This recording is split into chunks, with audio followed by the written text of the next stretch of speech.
Hello and welcome to another update video about XRP. I mean, XRP has officially formed the new all-time high, right? XRP is an all-time high territory.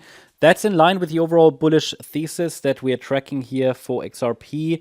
You might remember from previous videos that I explained that the $5 mark would still be sort of an ideal target for, one of the next milestone targets. Whether we reach it really in this fifth wave, we have to see.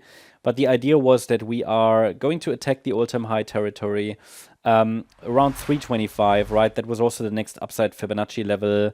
And the next one above, in case you're interested, which you probably are, is $4.19. And then we also have $5. That's the main one. That's the key one.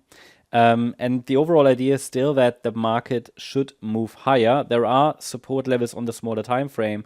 The main support I can offer here on the larger time frame has been adjusted to $1.14. I know we are far away from that, which means the risk on the macro level for XRP traders or investors is quite high now. It actually doesn't visually look as if it's that far away, but it is what it is. You know, that's the macro level risk is high. It takes basically more than 50% drop to indicate that something more bearish is playing out. Now, you might call that not very useful. Well, it's for macro, right? On the micro level, of course, we have some support areas that are closer. But please also note that if a micro support breaks, it doesn't mean, you know, we're in a new bear market or something. But overall, the idea was that we are forming at least one more high as per the yellow scenario, maybe two more highs. But then after this next swing high, we should get a deeper pullback and another rally. And then we'll target maybe even $10 to $15. So we'll see. For now, the trend is up. Let's go to the smaller time frame. So smaller time frame, I mean, it's following the pathway, right? But there isn't really a great degree of clarity on the micro level. Sometimes I think I should just delete the microstructures.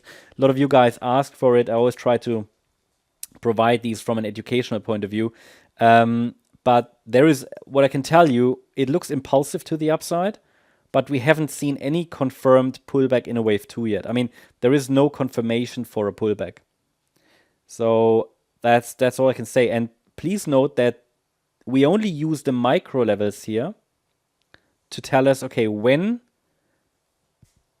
is the move up technically full in wave 1, for example, here? After this triangle, I mean, we talked about the triangle in the last videos, right? Triangle completed nicely. I just made a video on H-bar. H-bar didn't complete the triangle nicely. So I'm actually quite impressed that XRP did follow through with this triangle really, really nicely. It completed all the waves it needed to complete in this triangle pattern, in this sideways range. And now we're simply waiting for further upside, right?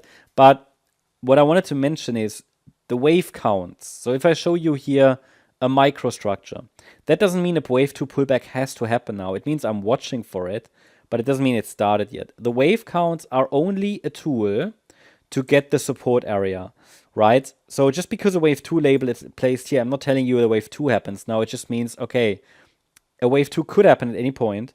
There are risk levels associated with it. And it means a wave 2 means there's a risk for a strong pullback. And as long as we're holding, however, support, we can go higher. This might make this an interesting setup.